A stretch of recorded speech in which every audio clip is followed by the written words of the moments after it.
Okay, so it looks like we're missing just a couple of members of the commission this evening. I'm going to go ahead and suggest that we get the meeting started, and if they join, we'll welcome them as they come in. Thank you, everybody, for joining the Urbana Sustainability Advisory Commission meeting via Zoom. Just as a quick announcement, we are for this month continuing to use Zoom due to COVID-19 and protocols for not meeting with more than 10 people in a single location, since we can't guarantee that a SAC meeting open to the public won't have more than 10. For the time being, we will continue to meet via Zoom call. I'd like to go ahead and call the meeting to order and have staff please call the roll. Sure, let me pull that up real quick, sorry.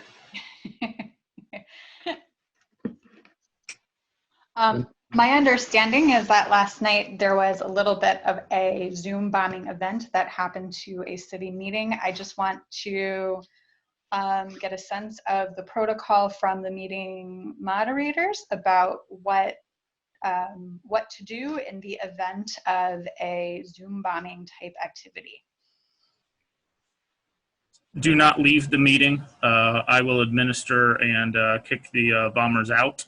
There might be the case where there's several, but we will just keep going through it. I will note that if anyone does want to speak, I'm turning on the option right now that everyone is muted, and then they will need to raise their hand to speak. That will cut down on the audio Zoom bombings.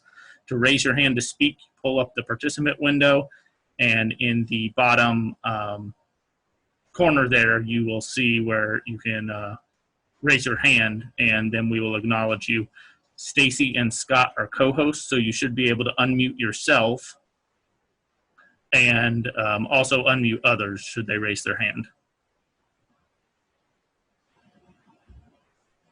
A little more direction on how to raise a hand. I'm not seeing that on my screen. Stacy and Scott, you won't see that on your screen because you are both co-hosts. Okay. But all the participants will see that on their screen. And once again, they will bring up the participant window. And then in the bottom part of that window, they can raise their hand. Okay. So we'll keep an eye on the participants as we go along. Thank you. Okay, ready for roll call? Yes, we are ready. Okay. Dustin Allred. Oh, I guess we have No, to. hold on just a minute and I will unmute him. Yes.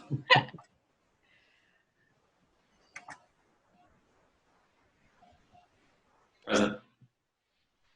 Tomas Delgado.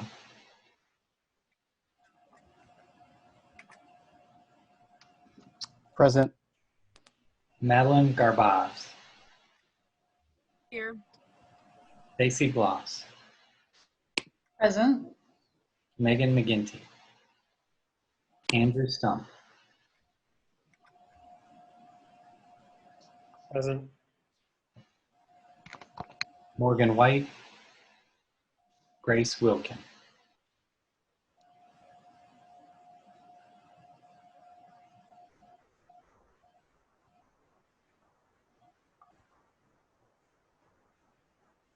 Okay, Scott, thank you very much. I do believe that with 4 present that we do have a quorum this evening, so we will proceed with the agenda. In the packet of documentation that you received for the May meeting, you should have received the minutes from the last meeting. Is there a motion to approve the minutes from the May meeting?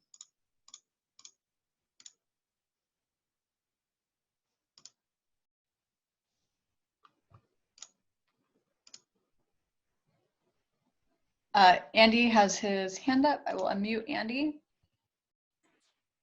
I put a motion to approve the minutes.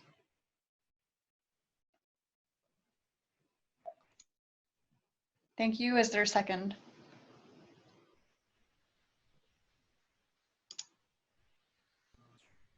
A second. Thank you, Tomas.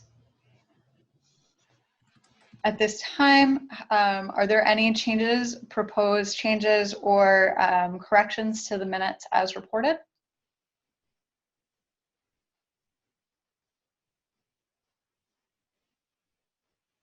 Okay, no hands raised. I believe that what I was reading from I guess, Scott, reading from the rules about how we have meetings via Zoom, public meetings, we do need to take roll call for votes. Is that correct? Yeah, if you have a vote, we'll need to read every name out and record a vote. Okay, so since we always vote on the meeting minutes, we will call roll call for approval of the May meeting minutes. Okay. Call roll. Dustin Allred,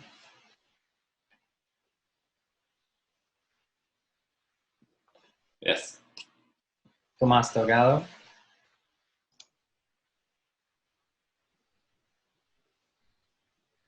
Yes.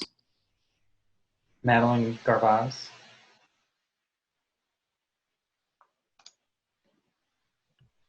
Yes. Stacy Gloss, Also yes. Andrew Stump. Yes.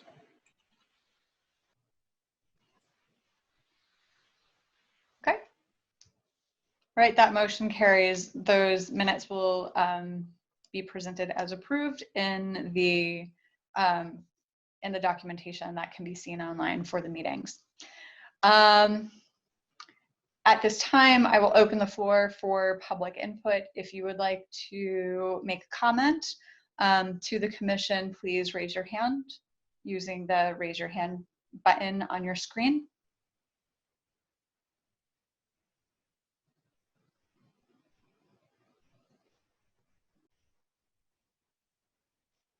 Okay, there are no raised hands. We'll move through to our presentations next. Scott, will you please provide the staff report? Sure.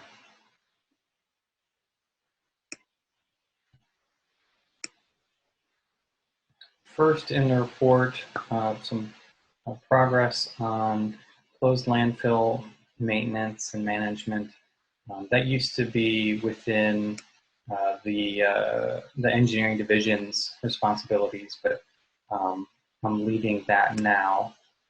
We published an invitation for bid for some leachate force main maintenance. It's a pipe that discharges collected leachate from the bottom of the landfill and discharges it to the sanitary district for treatment.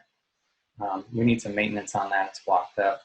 We got 0 bids on the first time out, and we've now republished that, made some adjustments to it and republished it. We're working fast on this because we're getting into a season with more rain, and so we want to be able to pump that leachate as it is produced. We're also doing some repairs on another leachate pump. The line is okay, but the pump itself is burned out. We've now found we're going to have to replace it.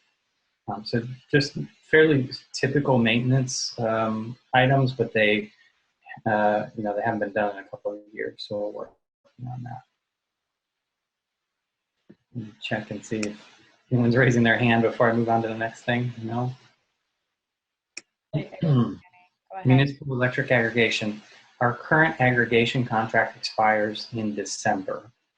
So this is where the city gets a fixed price for electricity supply for all residential accounts and small commercial accounts. The city's consultant is going to be getting prices for a new contract this summer. We're in a bidding group of about 100 different municipalities in Illinois, and we want to be prepared for that bid. And so we're going to be passing a resolution to authorize the mayor to execute an aggregation contract when one becomes available. What happens is we go out to bid, and there's just a few hours for all the cities to actually sign the contract because the pricing is so dynamic throughout the day. They can't hold the pricing for a city council meeting. So we just approve the mayor to accept an agreement at her discretion beforehand. Is that an act of the city council, or does the SAC get involved at all with crafting that resolution? The resolution is pretty simple. It is an act of city council. If you're interested in it, you can certainly share it. It's not prepared yet. Essentially, the resolution says city council authorizes the mayor to accept a bid for municipal electric aggregation electricity supply. Probably what's more interesting for the SAC, now that I think about it, is the, what's the document called? Plan of Operations and Government of Municipal Electric Aggregation. It's probably posted on the city website. I can check while I'm talking.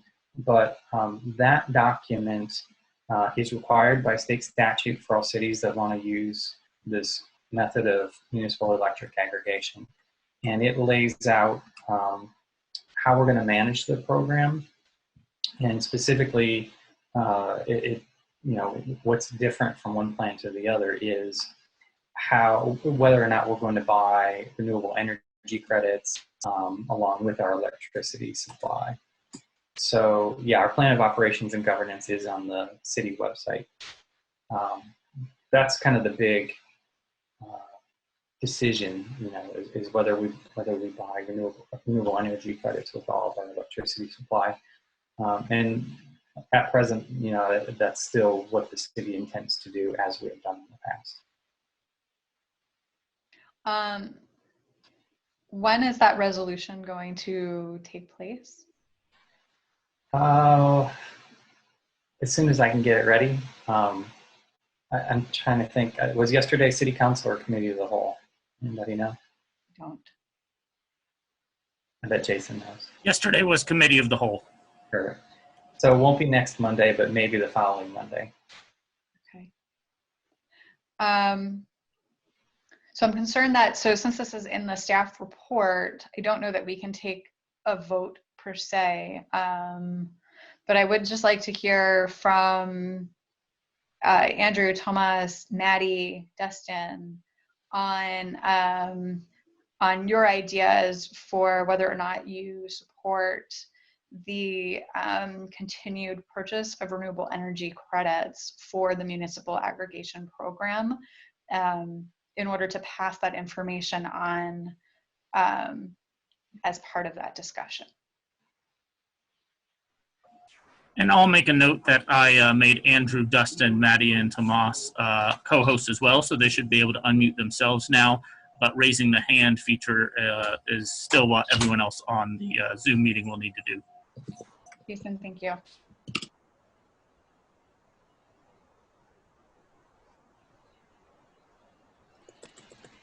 Sure, I support it. You're just asking if we support continuing to do what we've been doing?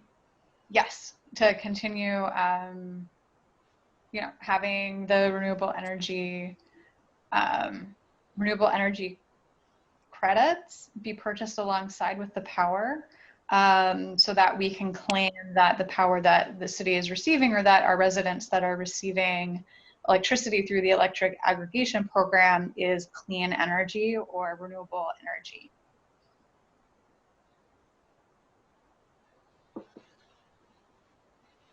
What I put up on the screen is a table of contents for the plan of operation and governance, so that you can see what it addresses.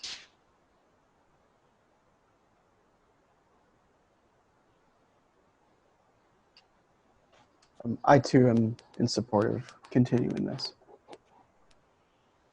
And just to describe what the other option would be, what we have traditionally done is include within the electricity price the charge for purchasing renewable energy credits, which means the ratepayers buy the renewable energy credits and we retire them. If we choose not to do that, what that means is there's a fraction of a penny per kilowatt hour that is not charged to the ratepayers. The money doesn't go somewhere else, it just isn't paid by the ratepayers.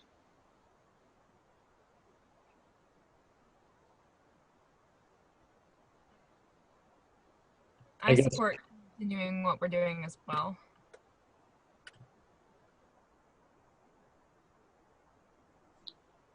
I do too. I just wonder, does the city council have that authority to not have them buy the credits? Sure. Yeah. We can change the plan of operations and governance. We can, and typically what's presented by the broker is a cheapest price plan, no renewable energy credits, a 50% renewable energy credits where you pay for, ratepayers pay for, a small fee to buy renewable energy credits equal to half of the actual consumption, and 100% renewable energy credits. Great. So while we're not passing a resolution in support, this discussion should give Scott the sort of general direction that the SAC is supportive and would like to see renewable energy credits continue through the municipal aggregation program. So thank you.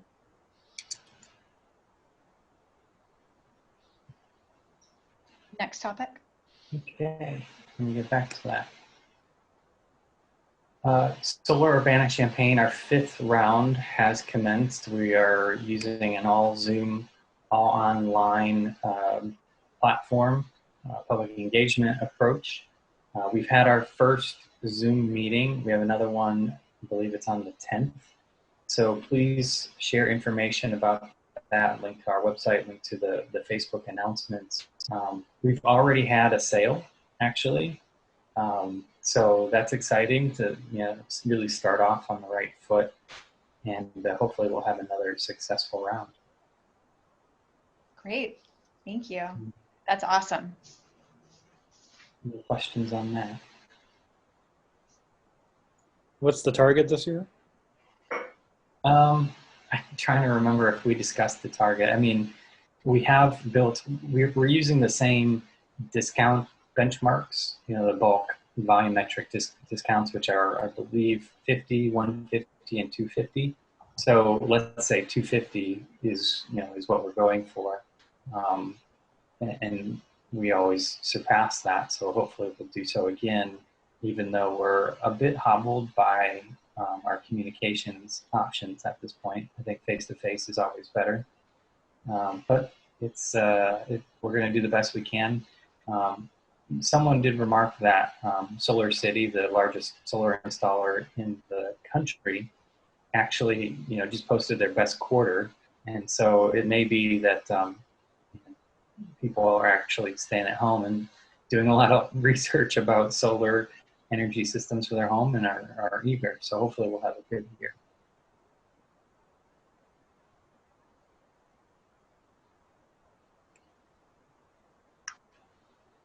Next, there's a note in the report about an interview staff had with WILL on Solar Urbana-Champaign.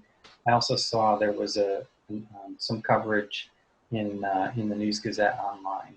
So certainly we're doing Facebook press release and hopefully get some content in some of the other city newsletters and broadcast this as far as we can. The next the next Sustainability Advisory Commission meeting would be July 7th at 7 p.m., either in council chambers or by Zoom, depending.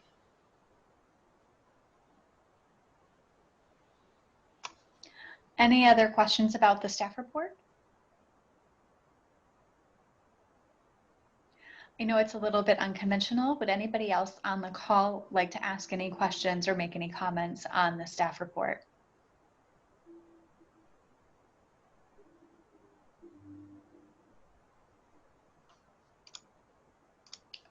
Okay, thank you. Then we'll move on to the next agenda item.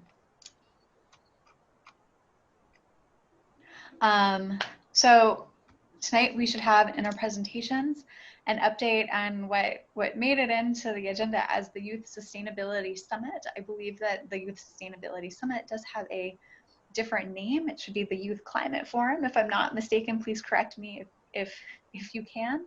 I would like to warmly welcome Jasmine O'Connor here with us this evening, who has been volunteering with the project who will be sharing with us more about their experience with the project and what's going on with it so far. So go ahead and we'll unmute Jasmine so that she can go ahead and tell us more about herself, about what interests her about the project, and about what's going on with it. Thank you so much for joining us.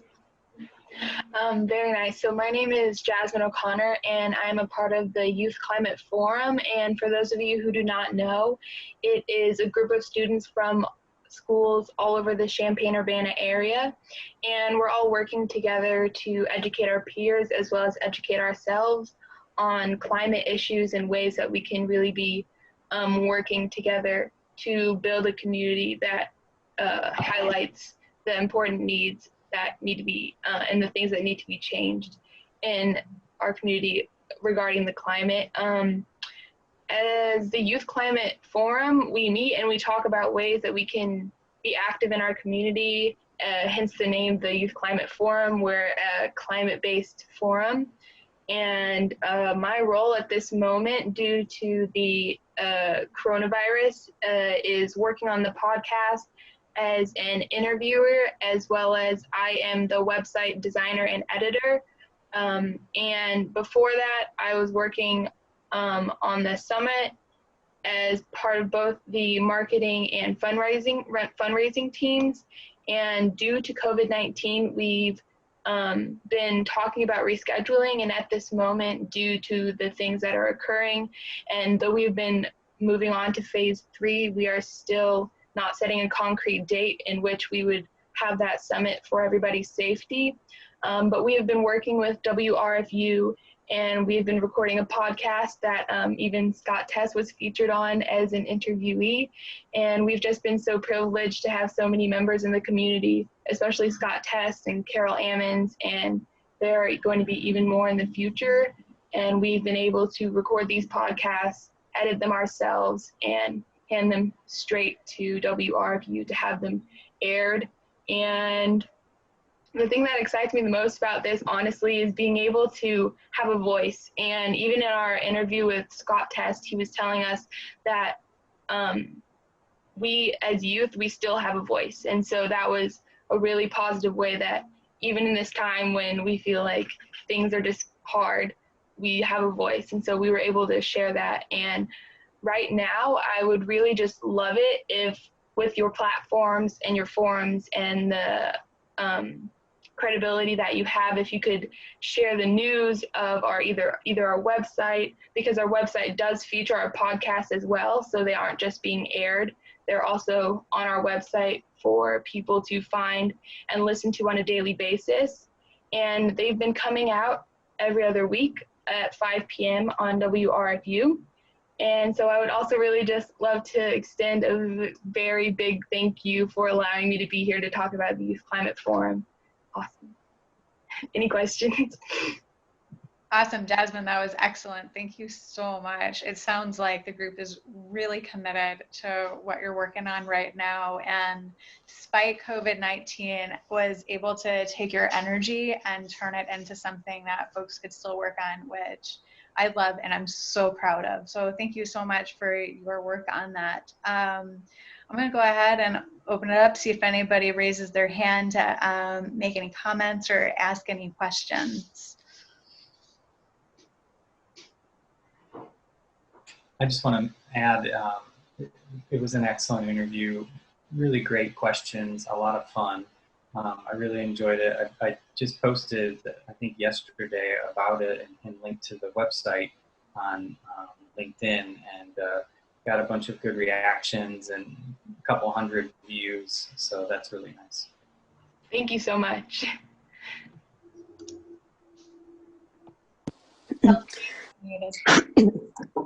Thank you.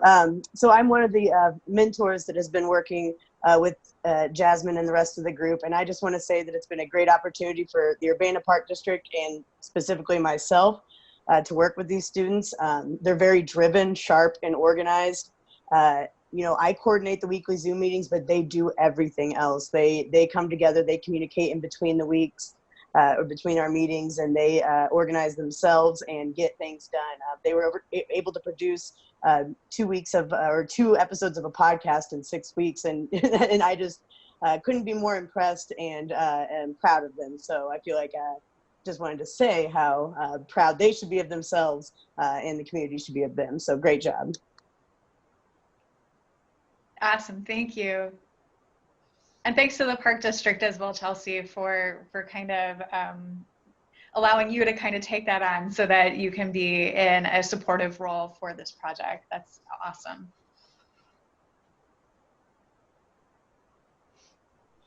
Other comments or questions?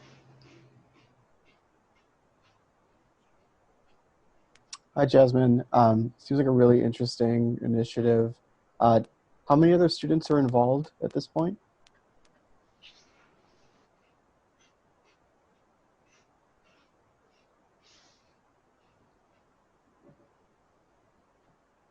Oh, sorry. We'll unmute Jasmine there. There we go. Thank you.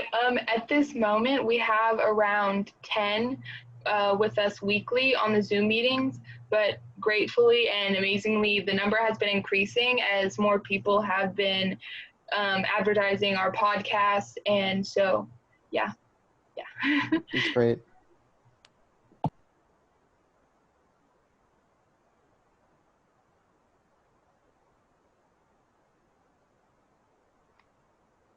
All right, any other questions or comments?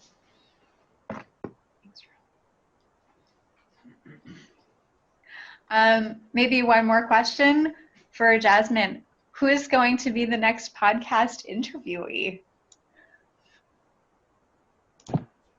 At this moment, we have a few in the works. One is the Prairie Rivers Network, and another one is Salt and Light. And so we've been brainstorming every week in the Zoom meetings, trying to add more people to our list.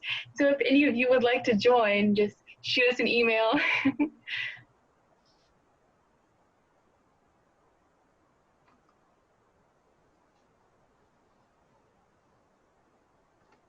All right. Hey, thank you so much for the presentation this evening. I look forward to checking out the podcasts, and if you would like to just go ahead and let us know, I'll unmute you.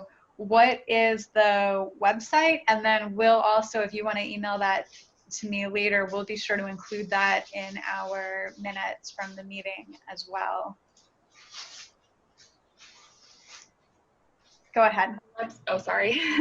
The website is www.youthclimateforum.wixsite.com. Okay. All right. Thanks so much. Thank you. Feel free to hang out if you want to for the next presentation. The next presentation on our agenda this evening is going to be, thank you for whoever just put up the agenda, a presentation on the Tree Commission. It was recently brought to our attention that part of the MCOR project, which is the improvements on Green Street, making Green Street more accessible for walking and biking and vehicles and bus traffic altogether, it was recently brought to attention of myself that there would be some tree removals along that way, and we had heard that members of the community were sharing their thoughts, and some were circulating a petition around these tree removals. For part of the Sustainability Advisory Commission, once we heard about this, we thought, you know, there is a tree commission for the city of Urbana. We don't often have the opportunity to kind of listen in and hear what the other commissions are talking about as part of the city. And so we invited Carol Osberger to go ahead and to present to us tonight on what the Tree Commission has been discussing recently and what's part of their plans, just so we can get a wider understanding of kind of what is the approach to improvement projects and other types of projects when it comes to Urbana's trees, and also what that management plan is like. So Carol, welcome. Thank you for joining us this evening. I believe you are not on mute. Your image is not up. If you would like to cast your image, that would be great as well. But welcome and thank you. We are looking forward to your presentation.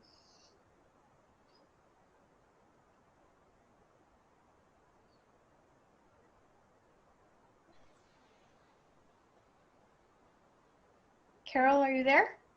There we go. Well, first of all, Stacy and Scott, thanks for arranging this. I think that we both commissions learned through the MCOR discussion that we both existed and that we had had little to no communication between the two groups. And so I think this is a good opportunity just to get to know one another and what we're doing. So thank you very much. Great. Thank you. I'm really glad that we're doing that this evening. It feels really timely right now to be having the conversation. Yeah, it really does.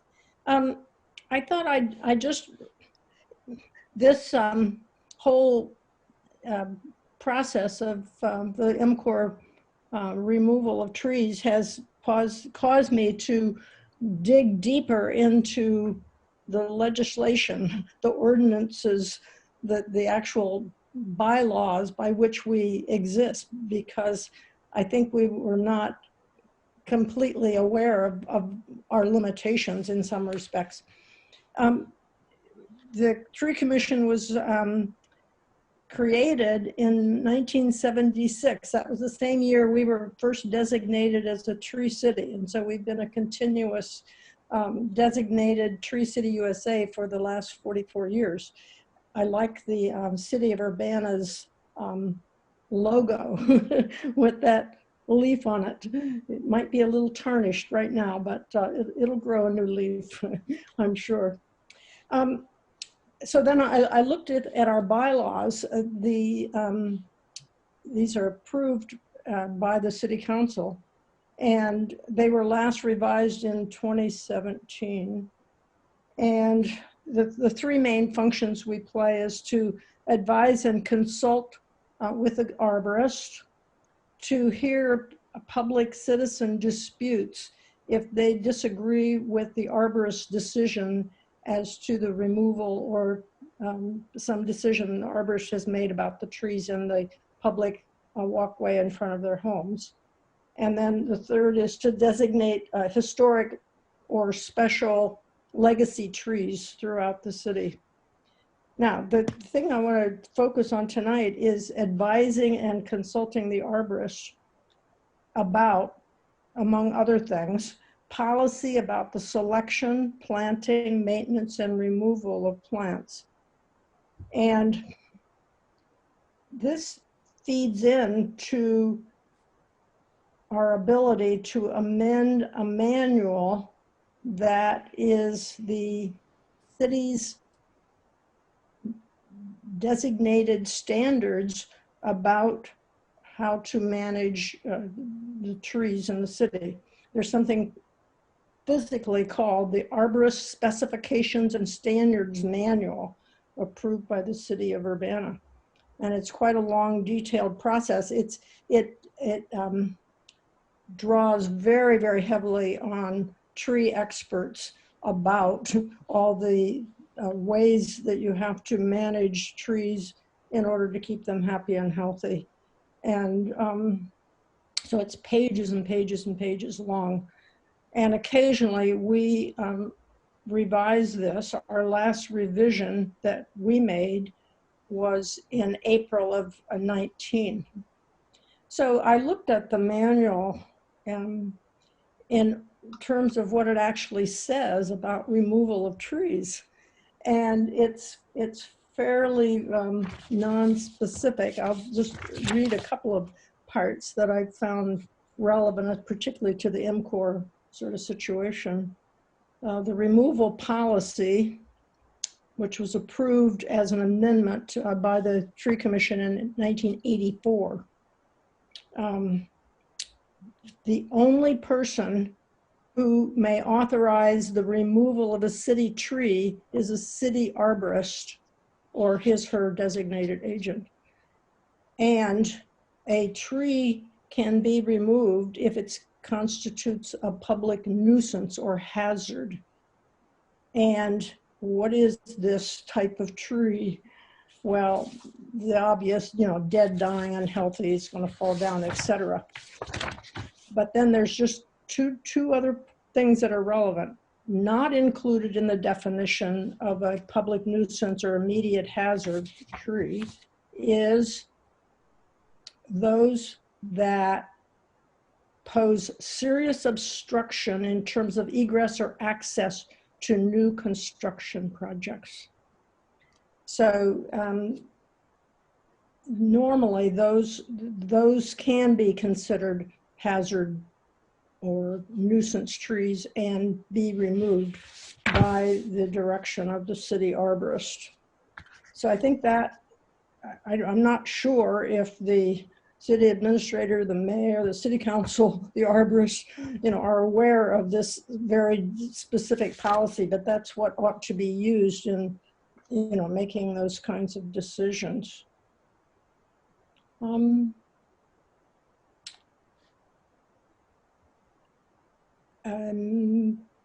you give me some feedback in terms of how much more detail you would like? I could tell you a little bit about what the Tree Commission has been active in doing in the last year or two.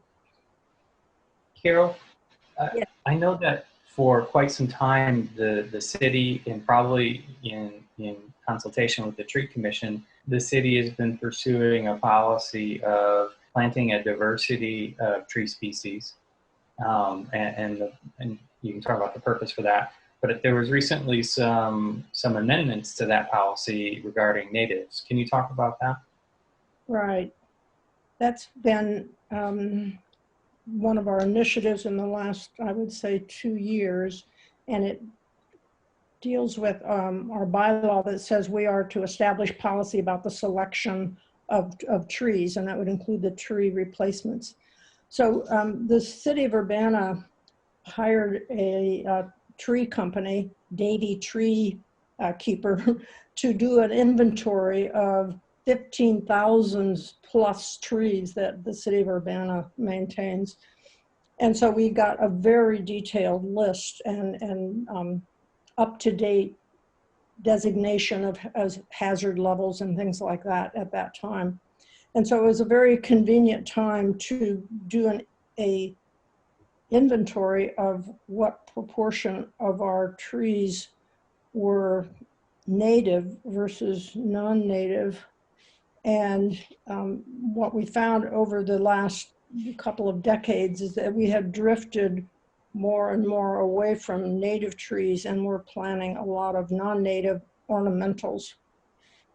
And given all of the attention that has been placed on using native species wherever possible for all kinds of ecological reasons, the commission in March of 19 created policy that for the next 10 years, all replacement trees would be native to Illinois. And we had gone through the 15,000 trees and designated which ones were native and which ones not. So we used established list as to what range different species have to decide what could be considered a native species or not. So the only exception to the planting of native trees is if the individual homeowner can request a tree. We have a limited selection they can make from, just in terms of availability from the nurseries that we're working with, but they could choose a non-native tree. Another reason would be there are some really very difficult site conditions where they have found that only certain types of trees are really likely to survive. And so under those conditions, the arborist could make a substitution for those. So that's where we stand with that. So that when the MCOR project came along, they established their 147 trees they're going to plant. And there were 8 genera of trees, and they included 3 genera of non-natives.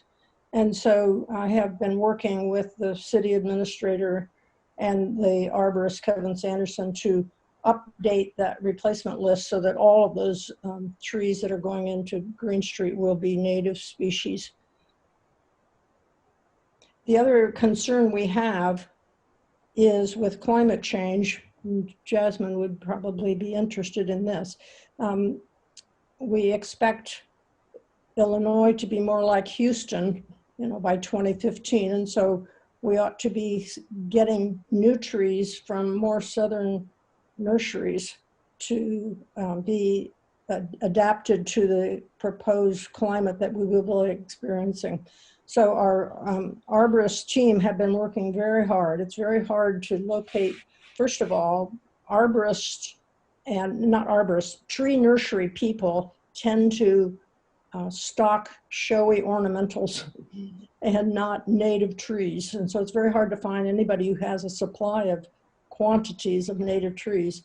And then they have to find this nursery now deep to the south of us. So they're going to areas like Tennessee, Missouri, Cincinnati, sort of southern Illinois kind of thing to try to find trees for our replacements. They, along with the Park District, with whom they often go together to bulk a supply, have been working really hard to make this happen, but it is not easy. The other initiative that we've sort of just begun to work on, we had a presentation by a resident in one of the subdivisions to the east of Pennsylvania and Michigan Avenue area, where no new trees had been planted despite it being a new subdivision. And so we declared that a tree desert, and are in the process of doing a more thorough survey of where are the tree deserts in Urbana, where are the neglected neighborhoods that have not gotten the trees. The practical issues of replanting those areas is the maintenance in the first 3 years without very good watering. In the first 3 years, we lose a lot of our trees. And so you have to get public buy-in. You have to get individuals willing to water their plants every 5 days, in the spring, summer, and fall for 3 years. And so until we get some kind of community buy-in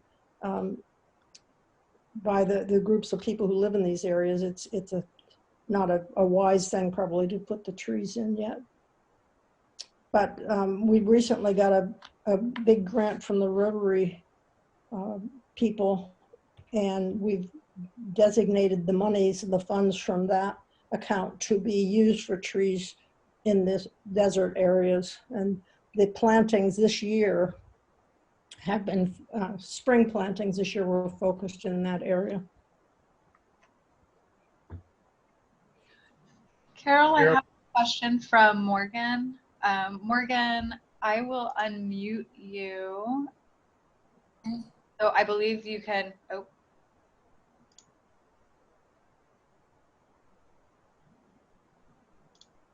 Unmute. Oh, okay. Now can you hear me? Yes. Okay. Hi. I want to know, I really like this idea of a tree desert designation. It seems to me to bring in the environmental justice issues. I'm not sure where they are, but my guess from, sort of national trends is that they're in the lower income areas. And so when you say that don't have the new trees, and I don't know exactly spaces, but when you say that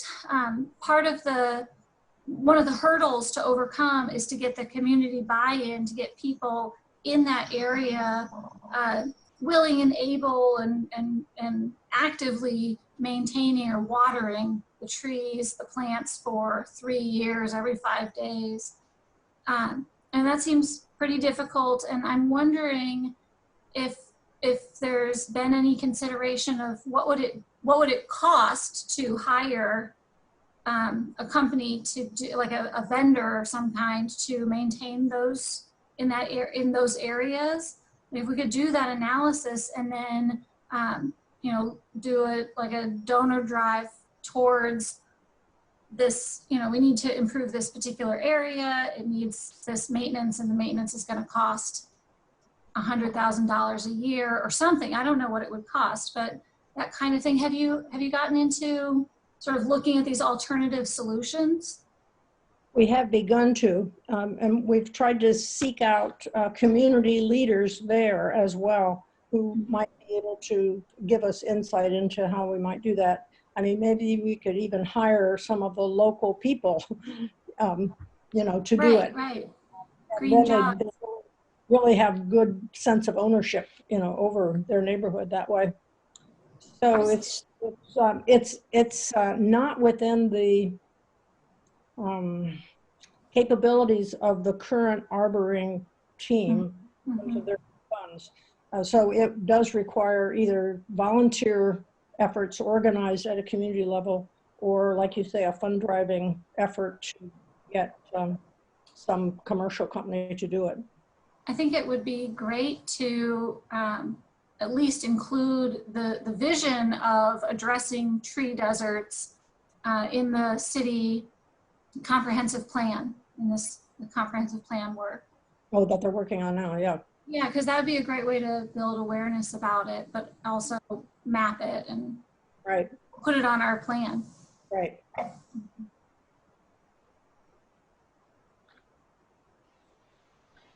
Carol, I was going to ask a similar question as to whether the tree commission discusses maintenance budget and cyclical pruning. Well, we do.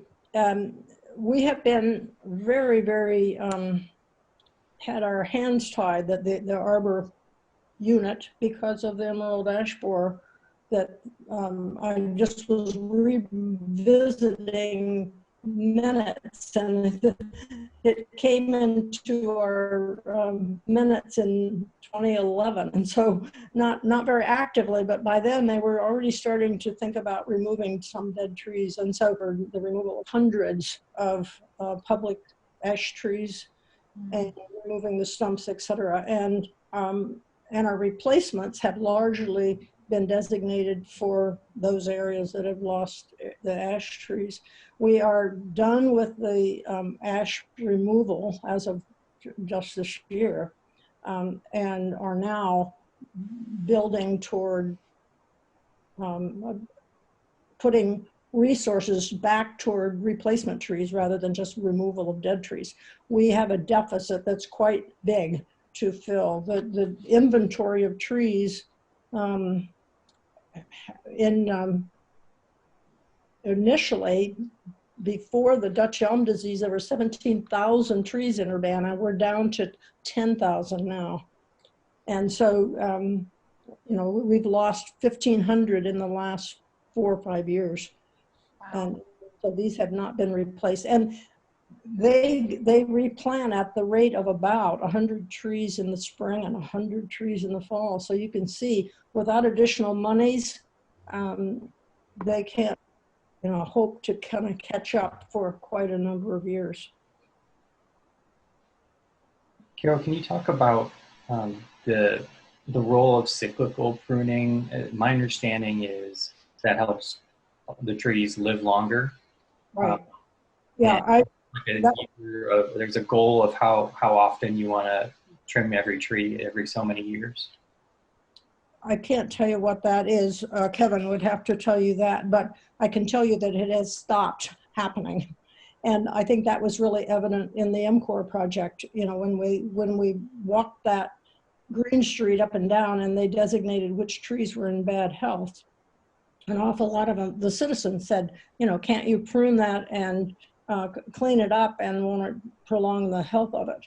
And so I would say that we, because of the ash borer, we have really neglected the pruning, the cyclical pruning, which normally is a regular part of our repertoire, but it has not been taking place. So we're just beginning again to put resources toward that. So it'll take some time before that gets back to normal again. So resources are now shifting from emerald ash borer issues back to cyclical. Cyclical and replacement of trees that have been lost with natives. So that's kind of the thrust that we have directed the arborists to follow. Carol, you've mentioned, so we lost a number of trees due to the emerald ash borer. You also mentioned a specific disease to elm. I'm from another part of the country and kind of learned about things like the woolly adelgid problem. This is like out east in mountain communities, right? And other issues, right? Chestnut blight. So these are the ones that sort of like people know all about. What are some of the other challenges or diseases or major things that we should be watching for like these days? Are there other diseases that should be on our radar? Well, the arborists keep us updated on that. And the one they're looking at now is a bacterial wilt that is on some of the oak species. Mm. And these things come and go, they wax and wane. I can remember maybe 3 or 4 years ago, the focus was on the English oaks. I happened to have one in my front yard that I lost to this wilt. And so that's the one that they're concerned with now. It's not nearly at the scale of the woolly adelgid or the chestnut blight or the emerald ash or the American elm, Dutch elm disease. But there always are threats that are there that the arborists constantly have to be monitoring for. And just sort of as a follow-up, so when we're talking about the trees that, you know, the arborist is monitoring for, and we're counting like the number of trees like at 10,000, these are just like trees on lands that are going to be managed by the city of Urbana. So this doesn't include, am I correct, like the trees in my backyard, for example? Is that right? That's right. These are just the city-owned walkway areas. Okay. Someone asked, shouldn't we do an inventory of the whole city? And the arborist just said that would just be prohibitively expensive. I mean, the inventory we did do cost something like $10,000 or something like that. It was expensive. And is there some overlap with the park districts at all, or is that also a separate entity? They're completely separate, or they were completely separate, but we reached an intergovernmental agreement with the city of Urbana and the park district on such things as the legacy tree designation, so that we can approve legacy trees in the park district. We cooperate with them in terms of buying trees from nurseries because we can get bigger bulk rates if we work with them. Their person is a ex officio member of our tree commission and regularly meets with us. So I would say there's a lot of communication between the two units, cooperation, and in some cases designated agreements that are formal. Thank you. I'll add that we share the same Treekeeper public-facing website. It's urbana.mytreekeeper.com, and Park District trees are there as well as the street trees. Yes, right. And also vacant tree sites. I don't know if that was on there in the past, but it's there now. Yeah.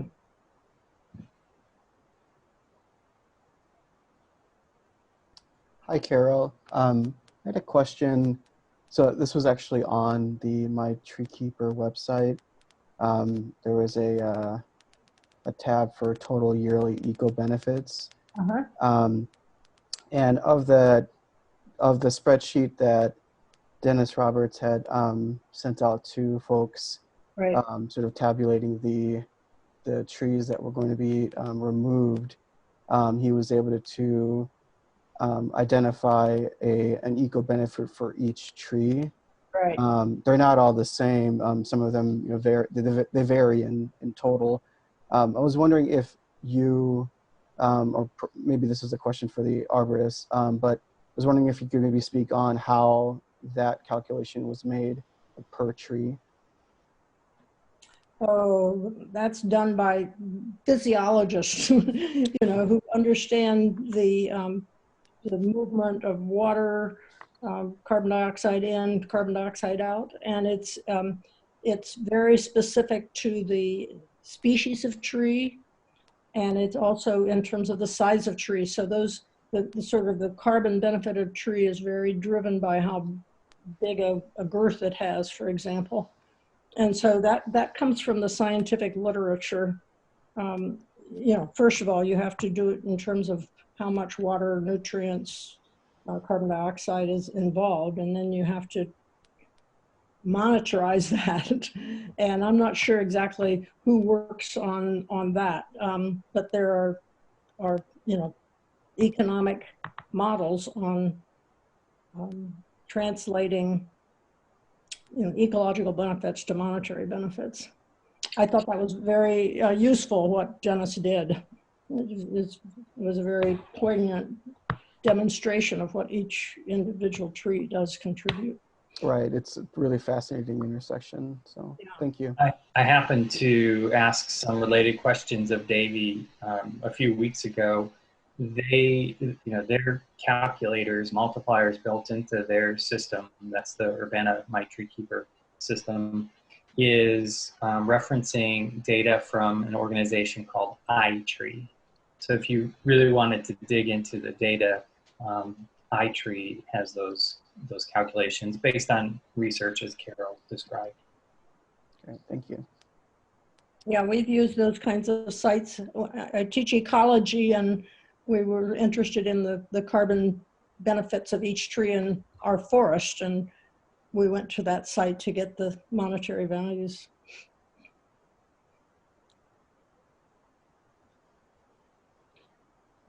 Are there any other questions or comments from members of the commission? I have a question of you. And maybe this is just in general, trying to understand better what you think commission's role is in the city government. And as we move to the future, and we consider more construction projects, the next one they intimated was going to be from Lincoln to Race on Florida. And so how can we plan and what is our roles? What is our respective roles in the city government? I mean, short of amending this standards manual, I don't see a legislative way to do it.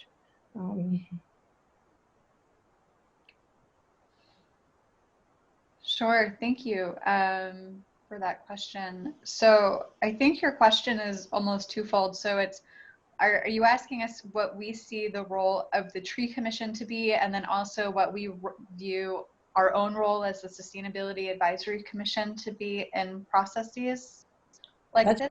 That's one question. And then the second one is,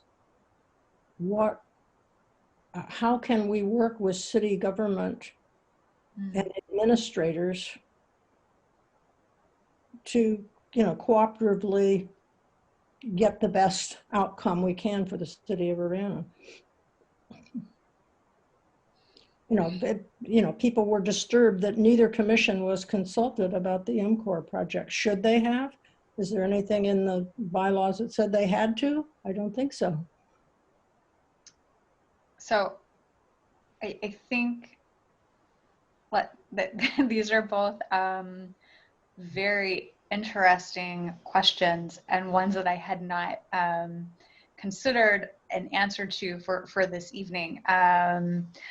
In terms of, the role that the Tree Commission plays, I would be speaking for myself, so I'm going to go ahead and kind of yield the floor to my co-chair here, Andy to go ahead and you can unmute yourself and kind of facilitate this dialogue and discussion if you would do so for me. For the role of the Tree Commission, I think I am equally surprised that what it sounds like to me is that as it came to sort of MCOR, as things are rolling out, and as far as hearing from the community goes, I think I'm hearing from you, Carol, that it's also come to the Tree Commission as sort of a surprise that the Tree Commission hadn't been consulted on this. And I think that it would be surprising to me to find out that that was the case. That when it does come to kind of managing, I mean, in a way, like you could almost kind of think of it like it's kind of like the city is managing the commons, you know, the commons being the trees for our whole community. That with both the power, it sounds like the power that your commission has is both in an advisory capacity, but also in a dispute capacity, that as far as it being in a dispute capacity, that it sounds like some homeowners would certainly have a dispute at this time, and that would be somewhere that the homeowners were coming to for some kind of information or redress with the situation. For the Urbana SAC, the Sustainability Advisory Commission, we're, I haven't reviewed the bylaws in a while, but our capacity has been mostly viewed as simply an advisory body, whereby we can pass like a resolution to pass on to the city council. But beyond that, I think our power has been and is somewhat limited. And personally, my kind of Stacy hat would be very pleased to continue dialoguing with you offline, because I think that we can do that to kind of explore explore kind of further the question about how, you know, what role we play and how we would like to see ourselves working with, and what could be that path forward for working with the city administrator and the mayor and others together. Mm-hmm. Yeah, I think just many questions were raised, and I think a continuing dialogue between our two groups, as well as, you know, a better understanding with the city itself as to what our respective roles are. And I would, absolutely, and I would also say that I believe that, so I did move here 6 years ago. So speaking personally, I moved here 6 years ago, and I do believe that the MCOR plans were probably in place prior to me even moving here. So it is sort of an issue that I am catching up on, and not one where I was participant in what would have been, or what I think when I think of Urbana and the community meetings that they have about other projects, what I think would have been meetings about the project and what the impacts would be and what that was going to look like. I personally did not participate in and may not have been here through those processes, but I am curious now as to how that process went and what the dialogue between residents and community members was at that time. Mm-hmm. Clearly, the arborist was quite engaged, and we have to thank him for saving at least as many trees as were removed by, you know, forcefully saying, no, this is a healthy tree and we need to modify this, and can we do that? And, you know, so I think there was a lot of input from the arborist, and they may have felt that was sufficient. I think the arborist in turn didn't bring it to the commission.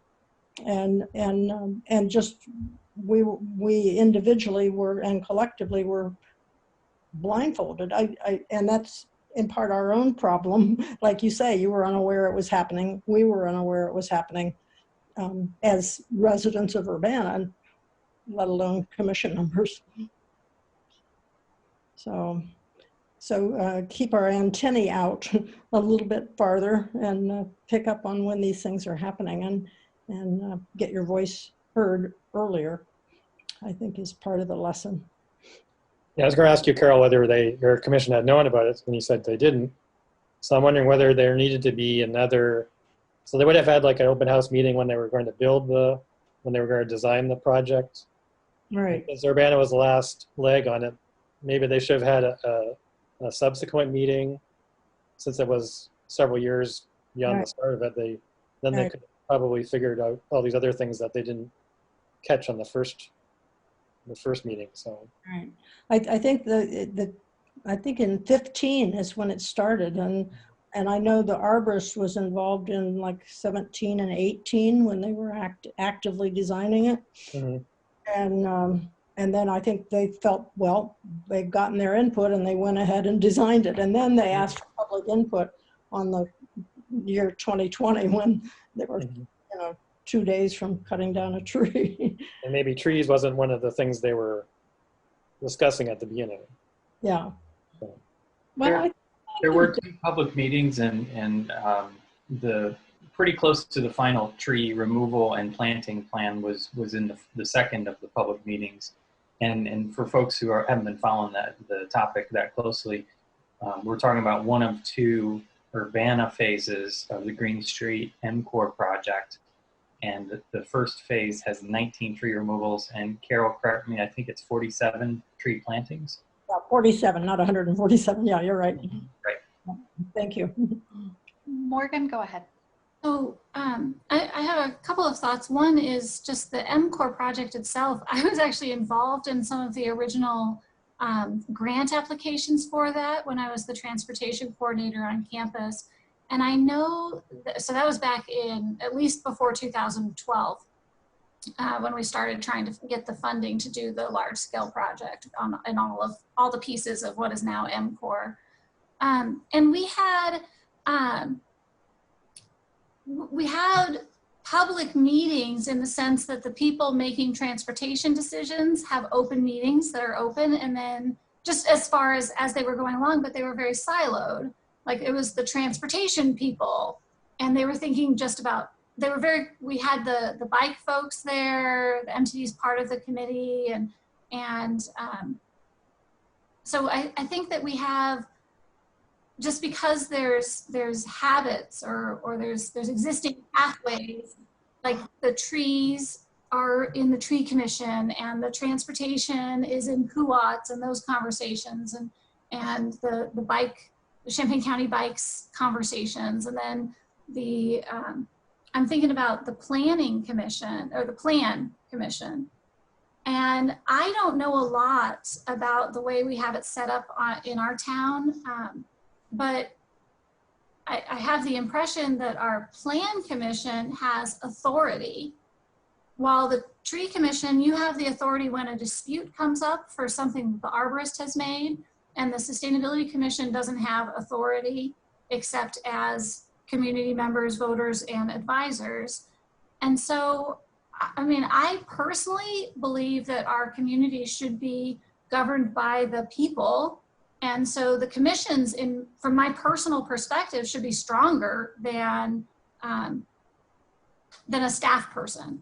I know the staff person's well informed, but that is just sort of an attitude of how I think commissions should interface. That's all I had. So Scott, yeah. Yeah, I just wanted to frame 2 general types of commissions or committees in cities. One is like the Plan Commission. They have cases that are brought before them, and they act in a quasi-judicial manner to make binding decisions. And so, for instance, a variance on a zoning ordinance. Then there are other commissions that act in an advisory manner. That would be like the SAC. The SAC bylaws describe how the SAC shall advise on matters of energy and water, and provide advice to the city council. But there's no case, there's no decide on this issue brought to advisory commissions. So that's the two types of committees or commissions. So it's the phrase, we are the Sustainability Advisory Commission, and that is the Plan Commission, not Plan Advisory Commission. Okay. But I guess what I'm thinking is it'd be good for, the Plan Commission had to have gone through several documents. I don't know if they had MCOR because it was this intergovernmental program, but just generally it seems that we could have a stronger connection to the Plan Commission in the sense of they see something, they make sure that, oh, well, did you guys check with the Tree Commission? Did you check with the Sustainability Commission? Advisory.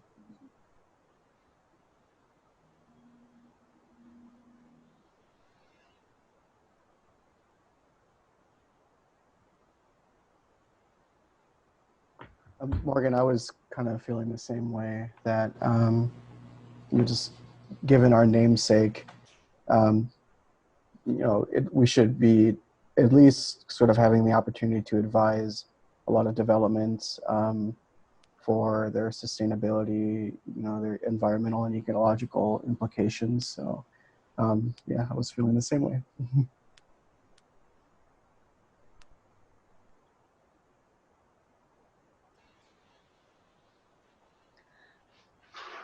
Maddie, I don't want to call you out specifically.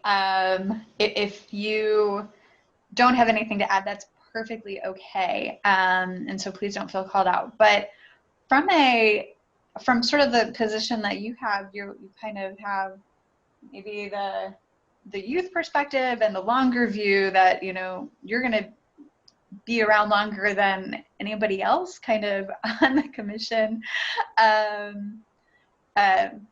Just because you're younger, what are some of your ideas with what you're hearing and kind of what your thoughts are so far? What are you thinking about? Well, I definitely agree that I understand we're an advisory role, but yeah, it's like kind of weird that we didn't the tree commit, like we didn't know or like communicate with each other. And it kind of feels like, there should be more communication, like all around, because, I don't know that much about a lot of things to do with the city of Urbana or like in general. But like, it's kind of unbelievable. Oh no, it cut out. Uh-oh. Shoot. Maddie, we lost your volume. Oh no.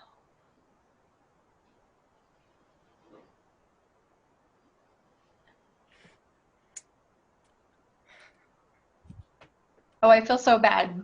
She was just cut out. Yes. I'm sorry. We lost you a couple minutes ago. Okay. Sorry. Hopefully I'm gonna move. Okay. Hopefully it'll be better. We're gonna try over here. So I don't know what I cut out, so I'm just gonna try and paraphrase or restart.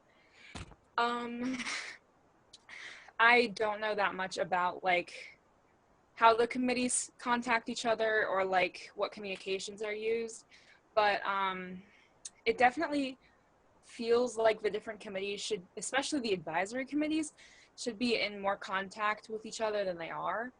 And it kind of is a little shocking, I don't know if anybody else feels this way, but that like we didn't know that, like we haven't mentioned that many committees actually, now that I'm thinking back, or like gotten input from other committees, or I personally haven't been super knowledgeable with when the other committees meet or what they decide or what they do. So maybe that's something I need to work on myself, but that's kind of what I'm thinking of right now. Thank you. Thank you.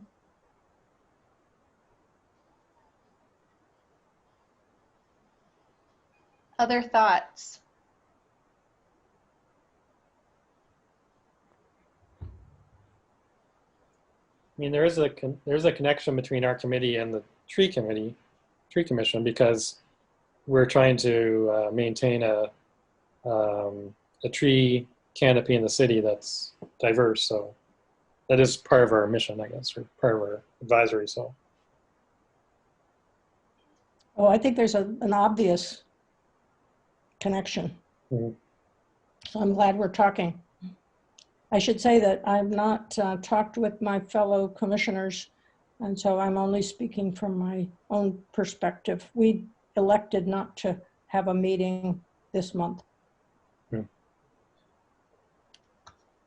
Well, thank you for joining ours. I think that this has been such a great dialogue that we've had, and I've really enjoyed the opportunity to learn more about what the Tree Commission has been working on, and to generate some ideas on how we might stay more informed of what each other's commission is working on, and to think about and to kind of iterate on how to support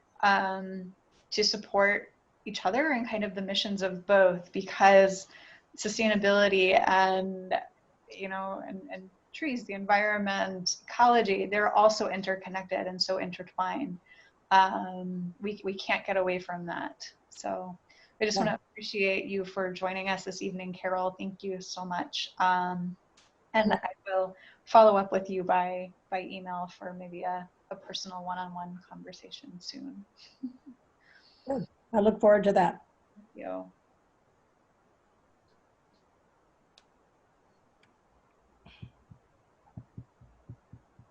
Okay. We don't have any unfinished business this evening to discuss.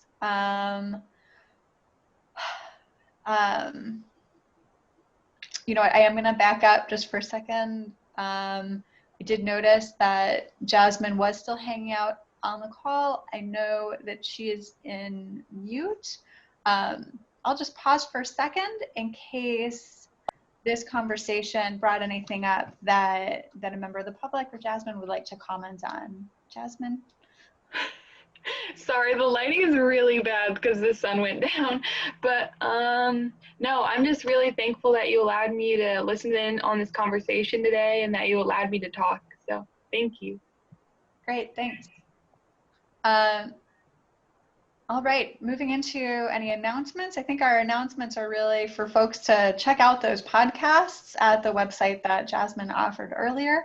Are there any other announcements from members? And I will call out Tomas specifically because I know that he's working on a project with the Cunningham Township that he might want to highlight briefly here.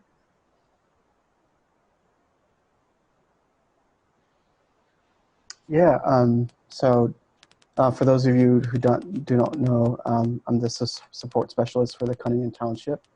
And at the beginning of the year, we, well, for one thing, our township adjacent to our building is a vacant lot that's actually owned by the library. And through an intergovernmental agreement with the library, we have been able to garden that land there for the last 2 years now.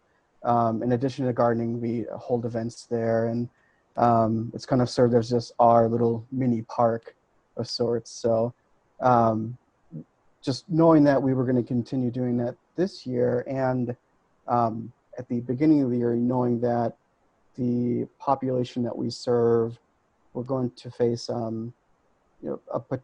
new type of food insecurity due to the sort of the new ideas and restrictions on SNAP benefits.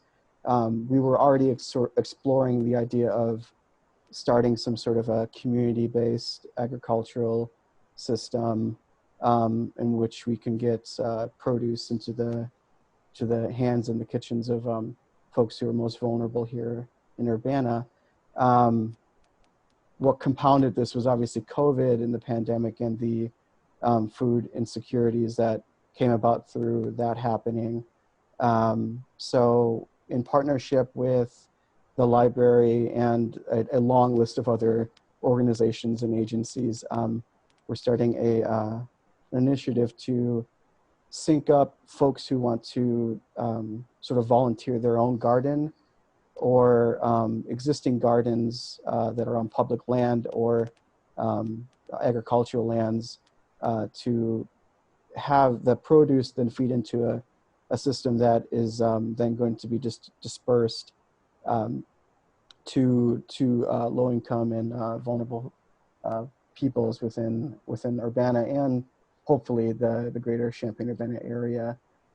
We've already have a sort of the framework for a drive through our partnership with the Channing Murray Foundation called the Bucket Brigade, in which we were able to disperse PPE and other essential goods to folks who were sheltering in place, who either for a number of reasons, either transportation barriers or just lack of funds, able to get their own goods. So we were able to deliver things to their homes, and we're hoping to just use that framework to deliver fresh produce that is grown here locally. So there'll be actually a press release for that tomorrow release. So we'll have a website and a number of other tools that folks can reference and participate with. And hopefully during next month's meeting, I'll be able to kind of give you more elaborate details on what what's called the Solidarity Gardens initiative is. Awesome, thank you. I also wanted to mention Dustin Allred has been and continues to serve on the Plan Commission as well, I believe, and I think this might be Dustin's last meeting with the SAC. Is that right, Dustin? I don't know. I haven't been thinking about it. I assume you keep track of these things, but Yeah, I think it is. I just wanted to recognize Dustin's contribution. He's been in the SAC for a few years, and it's been really nice to have that professional planning perspective on the commission. Really appreciate it. Thank you, Dustin, so much for your volunteer service to this commission over the last couple of years, I think. Thank you. great. Thanks. And if I'm wrong, we'll see you next month. What's that? I said if I'm wrong, then we'll see you next month. Okay, yeah, you'll let me know. I'll let you know.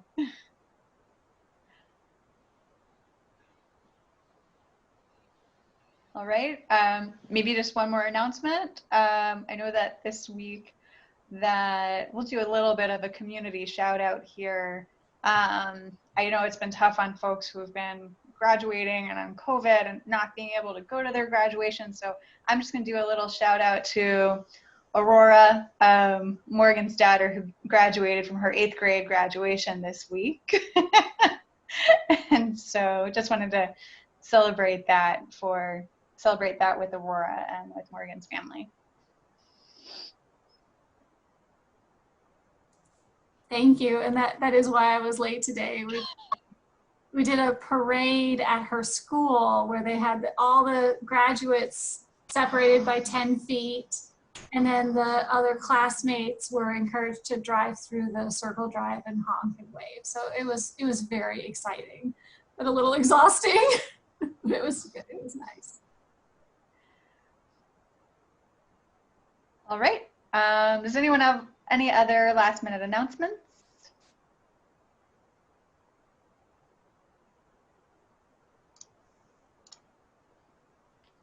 Okay. All right. I believe that with no further business before the commission this evening, we will go ahead and call this meeting adjourned. Thank you everybody for participating tonight, and we will see you next month. We'll send out announcements in advance with whether or not it will be a meeting in the city council chambers or we'll continue via Zoom.